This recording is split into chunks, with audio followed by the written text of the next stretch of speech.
Salut à tous, c'est David Fèvre de la chaîne du champagne Air Fèvre. Aujourd'hui, je voulais vous proposer le deuxième épisode de notre dégustation des vins clairs. Donc cette fois-ci, je vais interviewer Richard Dailly. Donc Richard Dailly qui est notre œnologue conseil, qui va commenter justement les vins de cette vendange 2018 et qui va vous expliquer en détail son ressenti et son avis d'expert.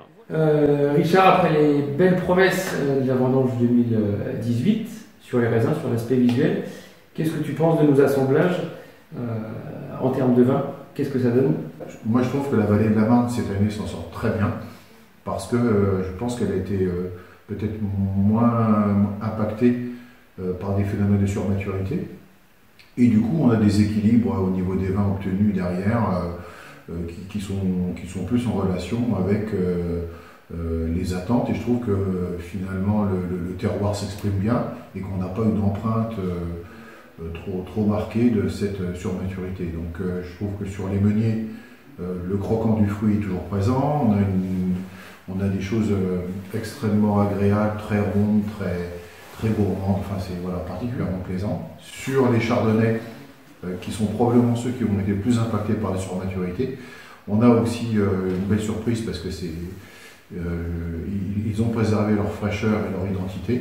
Et puis, les pinots sont par contre, je pense, notamment sur le terroir, ce qu'on a vu, c'est qu'ils avaient un potentiel incroyable et que je pense qu'ils vont être un point d'appui, notamment sur les cuvées de garde, tel qu'on a pu le faire sur les assemblages. Je pense qu'on a des choses particulièrement intéressantes. Je pense qu'on s'en tire plutôt très bien sur Belleval et le secteur.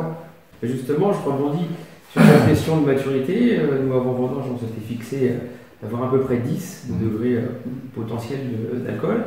On a eu 9,9, on a atteint l'objectif.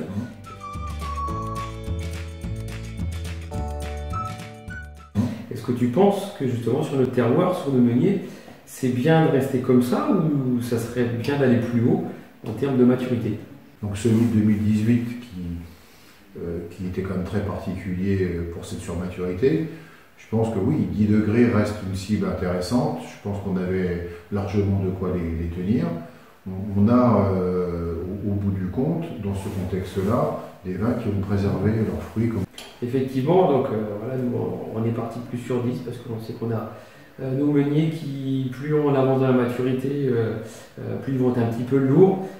Donc ce choix de 10, pour moi en tout cas, c'est ce qui va donner la patte de nos futurs vins. Et effectivement, au vu des assemblages, au vu des dégustations, ça nous paraît très équilibré et plutôt pas mal.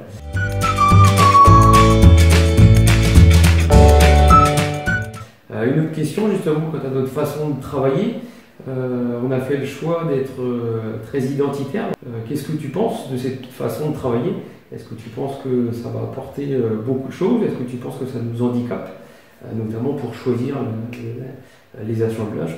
Moi je trouve que le fait de disposer d'un maximum d'intrants et une collection de vins importante pour pouvoir constituer les assemblages est un atout majeur.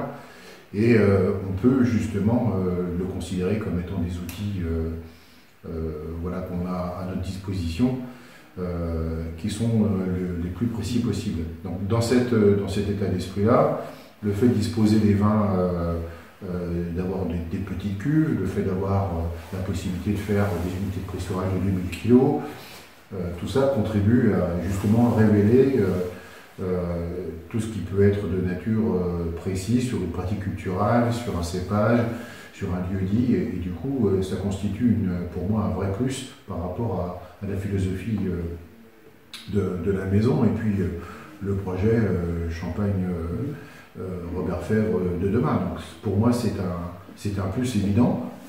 On ne se simplifie pas la vie parce que c'est bien sûr plus complexe pour nous pour travailler et pour toi. C'est vraiment un formidable terrain de jeu et qui nous permet d'être plus précis. Donc c'est forcément intéressant.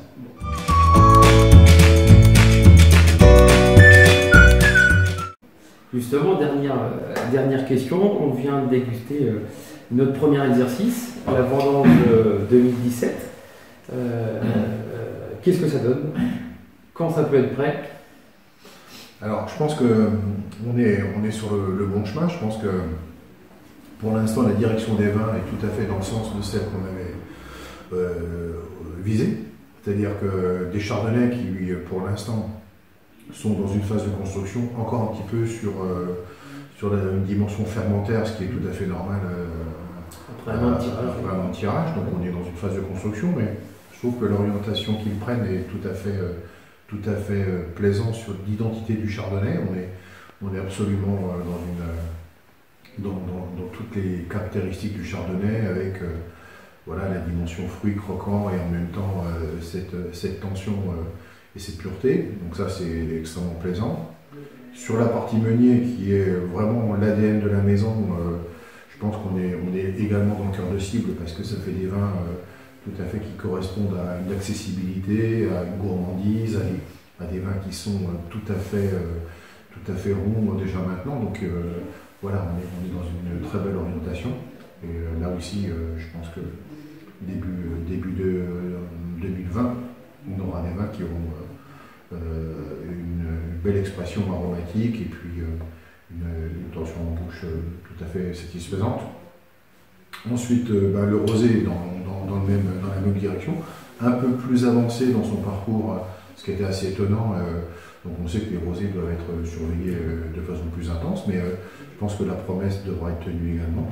Il n'y a pas de problème. Et puis sur la cuvée accomplie, je pense qu'elle est aussi sur les rails. Elle aussi va prendre de la complexité, de la maturité. Donc tout ça me semble dans une bonne orientation, et on aura maintenant à surveiller l'évolution et commencer à envisager l'organisation notamment des dosages avec un travail de finition pour la dernière signature.